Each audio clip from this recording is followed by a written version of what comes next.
बिस्मिल्लाहिर्रहमानिर्रहीम। My name is barrister Mohammad Shahroz Iqbal. आज की वीडियो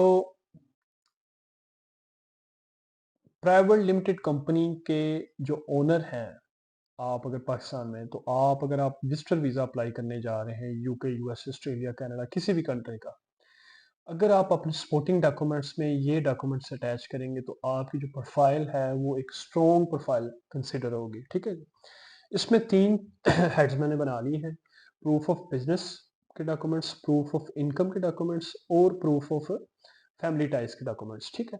सबसे पहले देख लेते हैं प्रूफ ऑफ बिज़नेस। अगर आप एक प्राइवेट लिमिटेड कंपनी इन पाकिस्तान, आप उसके ओनर हैं और आप विजिटर वीज़ा अप्लाई करना जा रहे हैं। ठीक है? सबसे पहले आपने जो चीज़ अटैच करनी है वो है सर्टिफिकेट ऑफ इनकॉर्पोरेशन। फिर आपने फॉर्म ए अटैच करना है, फॉर्म 29, और फिर आपने कंपनी प्रोफाइल, फिर article and memorandum of association. ठीक है? फिर company letter head, visiting cards, ये सारी चीज़ें आपने अटैच करनी है। फिर चैम्बर ऑफ कॉमर्स और इंडस्ट्रीज़ की जो आपकी मेंबरशिप है वो आप साथ अटैच कर सकते हैं। प्लेस ऑफ बिजनेस, जिधर आप बिजनेस कंडक्ट कर रहे हैं, वो अगर आपके अपने नाम है तो आप ओनरशिप के डॉक्यूमेंट्स लगा सकते हैं। अगर आपने रेंट पे ली हुई है तो रेंट एग्रीमेंट साथ लगा सकते हैं। प्लेस ऑफ बिजनेस की जो यूटिलिटी बिल्स हैं वो आप साथ अटैच लगा सकते हैं, जिसमें bills electricity, gas, telephone, internet, ये सारी चीज़ें आ जाती हैं। ठीक है?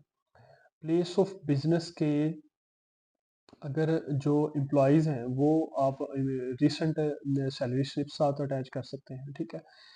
फिर आपका जो प्राइवेट लिमिटेड कंपनी का एक बिजनेस अकाउंट ओपन हुआ होगा, आप उसकी बैंक स्टेटमेंट लगा सकते हैं, बिजनेस बैंक स्टेटमेंट। ठीक है जी। और उसके लेटर हेड पे मेंशन होगा कि ये प्राइवेट लिमिटेड कंपनी का अकाउंट है और इसका मेंटेनेंस सर्टिफिकेट है और उसकी बैंक स्टेटमेंट है। ठीक है? ये तो सारे डॉक्यूमेंट्स हो गए जो प्रूफ ऑफ बिजनेस को इस्टेब्लिश करेंगे। अब देख लेते हैं कि अगर आप प्राइवेट लिमिटेड के कंपनी के ओनर साबित तो हो गए इन डॉक्यूमेंट्स के, अब आपने इनकम जनरेट करनी है as a private limited company, तो वो कौन से डॉक्यूमेंट चाहिए होंगे। ठीक है? उनमें जो डॉक्यूमेंट्स आ जाएंगे, सबसे पहले वो देख लेते हैं, वो आपके टैक्स रिटर्न्स आ जाएंगे 3 साल के, वो कंपनी के जो आपने कंपनी रजिस्टर्ड की होगी as a private limited company, tax returns, उसके डॉक्यूमेंट्स आ जाएंगे 3 साल के। ठीक है? फिर आपकी जो कंपनी है प्राइवेट लिमिटेड कंपनी, उसके जो ऑफिशियल बैंक स्टेटमेंट है वो आ जाएगी। फिर उसकी ऑडिट रिपोर्ट आ जाएगी। फिर उसका ये चीज़ आ जाएगी कि ये इस कंपनी के जो एसेट्स हैं उनकी मार्केट वैल्यूएशन रिपोर्ट क्या है वो आ जाएगी। ठीक है जी। फिर उस कंपनी की सेल्स इनवॉइसेस आ जाएंगी, या सर्विसेज इनवॉइसेस, या प्रोडक्ट सर्विसेज, जो भी चीज़ आप बेच रहे हैं, प्रोडक्ट या सर्विसेज, उसकी इनवॉइसेस आ जाएंगी। ठीक है? जिधर से आपकी इनकम जनरेट हो रही है, वो रिफ्लेक्ट भी हो रही होंगी आपके कंपनी के जो बैंक स्टेटमेंट होगी। ठीक है? फिर आपकी ऑडिट रिपोर्ट भी आ गई, आपकी टैक्सेशन रिपोर्ट भी आ जाएगी, टैक्स रिटर्न्स भी आ जाएंगे 3 साल के। ठीक है? फिर इसके अलावा पर्सनल डॉक्यूमेंट्स में अगर आप फर्ज करें, ये तो कंपनी की सारी चीज़ें होंगी। अब पर्सनल डॉक्यूमेंट में आप अपनी पर्सनल बैंक स्टेटमेंट भी शो कर सकते हैं। अगर आप डायरेक्टर हैं या आप जो है वो सीईओ हैं और आपकी एक मखसूस सैलरी होगी, तो वो एक हर मंथ में ट्रांसफ़र हो रही होगी आपकी प्राइवेट लिमिटेड कंपनी के अकाउंट से आपके पर्सनल अकाउंट में, आप वो भी साथ अटैच कर सकते हैं। ठीक है?